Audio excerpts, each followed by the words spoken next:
This is video number 3 for sections 7.4 and 7.5, the quadratic formula.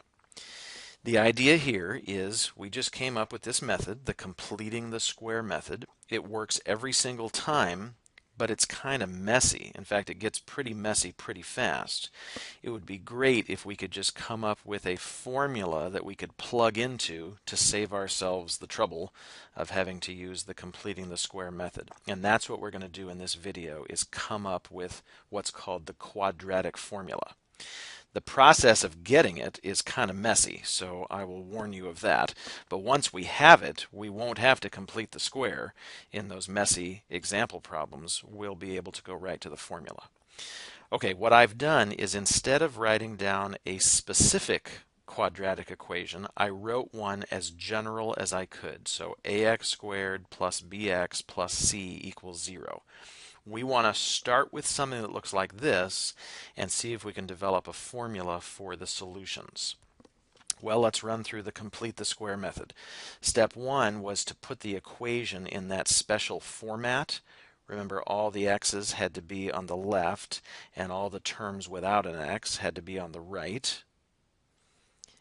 And then I can't have any coefficient in front of my x squared, so I'm going to have to divide everybody here by a, which does make things a little bit messy.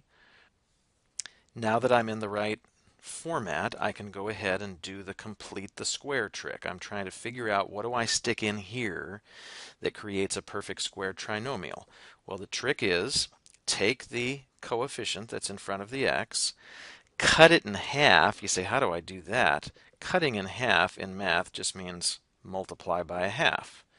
If you multiply that by a half, you get b over 2a, just multiplying across. And then you have to square that. That's going to give me b squared on the top, and 2a times 2a is 4a squared on the bottom. So that's the magic number here that goes in the blank, b squared over 4a squared. I can't just randomly add it in on the left unless I also come over here and add it in on the right. Okay, now I'm able to take the left side and factor it so that there's only one x showing. Remember, it was always x, then the cut in half number. The cut in half number was b over 2a squared. On the right, this is a little messy. In the past, we've just had numbers. It's a little more complicated here with all the letters. I've got two fractions to add together here. You can only add fractions that have a common denominator. I think I'm going to have to turn this a into 4a squared. And I could do that by timesing it by 4a. A times 4a would be 4a squared. If I do that on the bottom, I'm going to have to do that on the top as well. Let me kind of come off onto the side here and write down what's going on. So I believe that first fraction, negative c times 4a, would be negative 4ac all over 4a squared. The second fraction was fine as it was because it already has the 4a squared. And now that I have a common denominator, I can go ahead and add up the fractions. Remember, you just add the numerators, but the denominator stays the same. I think I will rearrange the order of these two terms as well while I'm adding. So I'm going to write b squared minus 4ac, and then the denominator stays the same, 4a squared. Again, kind of a mess. We'll never do this again. I'm ready now for the square root method because I only have one x showing. And so I square root each side, square root, big square root, don't forget the plus or minus. On the left side, the square root just wipes out the squared, so I have x plus b over 2a. And then on the right side, let's see, the square root of a fraction, I can break this up as the square root of the top divided by the square root of the bottom.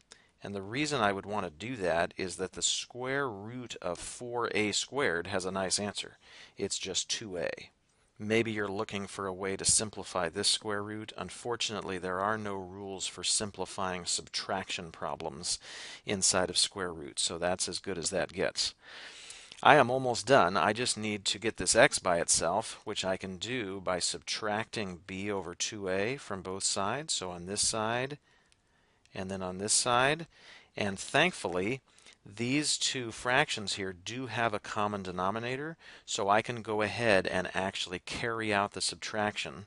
And when I do that, I end up with what is called the quadratic formula. I left us a box here where we can stick it.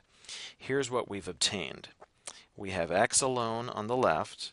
On the right, let's see, my first numerator is negative b, and then I would have plus or minus that messy square root, b squared minus 4ac, and then my denominator is 2a, that common denominator that we had for those two fractions.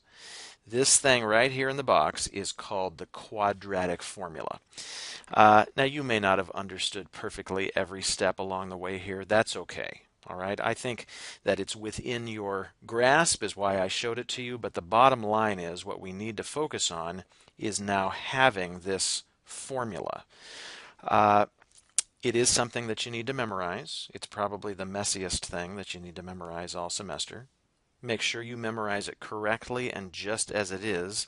The one part that for some reason people tend to get wrong is that this fraction bar is long. The entire top here is over 2a. In fact, anytime I say it, I always say negative b plus or minus square root b squared minus 4ac all over 2a. That's very important. This is a formula that works every single time for solving a quadratic equation. And it's pretty easy to use. I've given you a little box over here that explains how you use the quadratic formula. Step 1 says you're going to take your quadratic equation and you're going to put it in standard form. What do I mean by that? Standard form is this. It's where we started. You have to make your equation look like this, and then we're saying this formula will help you to solve it. Now, I did put in parentheses here a couple of little extras. The quadratic formula is very difficult to use with fractions, so you'll definitely want to always clear your fractions. It's also kind of tricky to use if the a, the number in the front, is a negative. So you'll want to rearrange things so that the a is a positive number.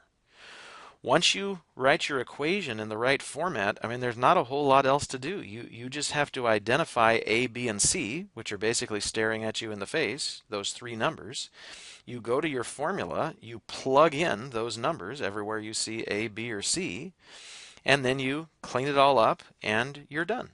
And when you're done, you will have the solution to your quadratic equation. In the next video, I will work some example problems that demonstrate how to use the quadratic formula.